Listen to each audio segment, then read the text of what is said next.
नशे में धुत सीरियल डायरेक्टर की लापरवाही ने ली एक मासूम की जान। ठाकुरपुकुर में बाजार में घुसा बेकाबू वाहन। कोलकाता के ठाकुरपुकुर इलाके में एक दर्दनाक सड़क हादसे ने सभी को हिलाकर रख दिया है। हादसे में एक व्यक्ति की मौत हो गई है और 2 अन्य गंभीर रूप से घायल हैं। यह दुर्घटना तब हुई जब एक सीरियल डायरेक्टर सिद्धांत दास ने पार्टी से लौटते वक्त नशे की हालत में तेज रफ्तार से गाड़ी चलाई और ठाकुरपुकुर के भीड़-भाड़ वाले बाजार में घुस गए। स्थानीय लोगों और मृतक अमीनुर रहमान के परिवार वालों का आरोप है कि यह कोई साधारण एक्सीडेंट नहीं था, बल्कि जानबूझकर की गई हत्या है। परिवार का दावा है कि जिस वक्त हादसा हुआ उस समय गाड़ी रुकी हुई थी और उसके बाद अचानक तेज रफ्तार से चलाकर अमीनुर को टक्कर मारी गई। इतना ही नहीं, गाड़ी के अंदर से 7 शराब की बोतलें और गांजे का कलक भी मिला, लेकिन एफआईआर में इनका जिक्र नहीं किया गया है। परिवार ने यह भी आरोप लगाया है कि हादसे के बाद अमीनुर घायल अवस्था में सड़क पर पड़ा रहा, लेकिन पुलिस ने किसी तरह की मदद नहीं की। न तो मौके पर एम्बुलेंस बुलाई गई और न ही किसी अस्पताल में समय रहते इलाज मिल सका। आखिरकार कई अस्पतालों में भटकने के बाद रास्ते में ही अमीनुर की मौत हो गई।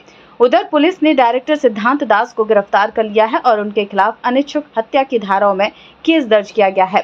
सरकारी वकील ने कोर्ट में दलील दी है कि शनिवार रात डायरेक्टर ने साउथ 24 परगना के बागानबाड़ी इलाके में देर रात तक पार्टी की थी, जिसके बाद शराब के नशे में तेज रफ्तार से गाड़ी चलाते हुए यह हादसा हुआ।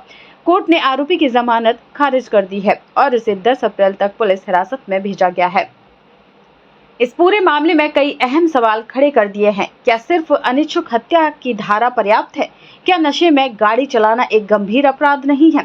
क्या एफआईआर में असली तथ्यों को दबाया गया है? और सबसे बड़ा सवाल, अगर समय पर मेडिकल सहायता मिलती तो क्या अमीनुर की जान बच सकती थी? परिवार वालों ने दोषियों के खिलाफ सख्त कार्रवाई की मांग की है और कोलकाता पुलिस की भूमिका पर भी सवाल उठाए हैं। পুলিশ ওদেরকে বাঁচিয়ে নিয়ে চলে গেল আমার বাবার খুনিদের আমার সামনে দিয়ে।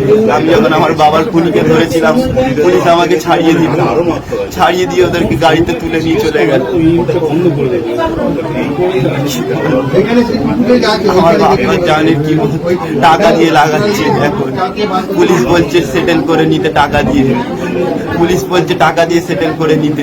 কিছু লয়ার আসছে এসে বলছে টাকা দিয়ে সেটেল করে নিতে। আমি কি করব? আমি মানতে পারছি পুলিশ ব্রেক ফেলের তথ্য তুলে নিয়ে আসছে গাড়ি। না না না, একদম ব্রেক ফেল না। যদি ব্রেক ফেল হতো আপনারা দেখবেন সিসিটিভি ফুটেজ আছে, গাড়িটি এসে একটা জায়গায় আটকে যায়, যদি আটকায় সে গাড়িটা ব্রেক ফেল হলো কি করে, আবার এগিয়ে যায়। 70-80তে প্রায় গাড়িটা ছিল, আমাদের যেটুকু মনে হচ্ছে সিসিটিভি ফুটেজে দেখা যাচ্ছে।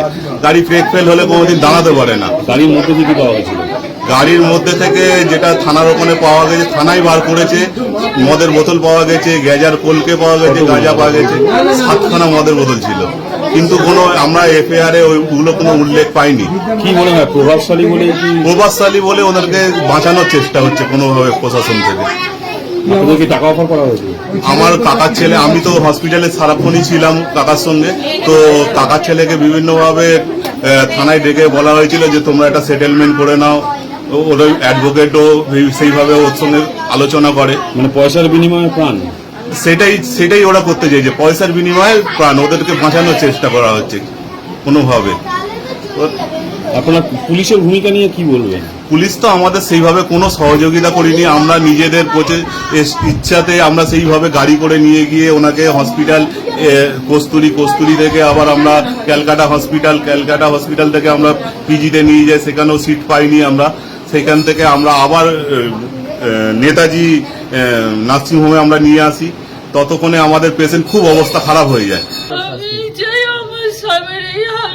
আমি তাদেরকে শাস্তি চাই, কঠিন থেকে কঠিন শাস্তি চাই। আমার স্বামী একটাই, আমার বাড়ি ইনকাম, আমার ছেলেরা কিভাবে চলবো? আমরা তো নিশ্চয় হয়ে গেল। আমার স্বামীকে কেন এরকম ভাবে শাস্তি দিল? আমি ওদের কঠিন শাস্তি চাই। আপনারা কি ওদের থেকে কোনো ফোন এসেছিল যে আপনাদের সাথে সেটেলমেন্ট? না, আমি কিছুই জানি, কিছুই জানি।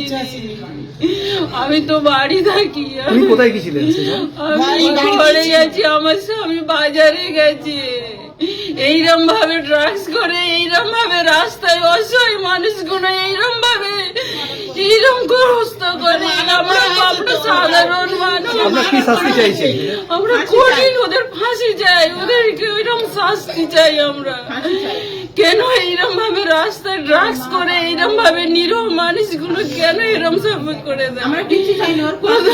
আমার স্বামীটাকে আমি ফিরে পাবো। আপনার নাম? আমার নাম মানসুরা বিবি।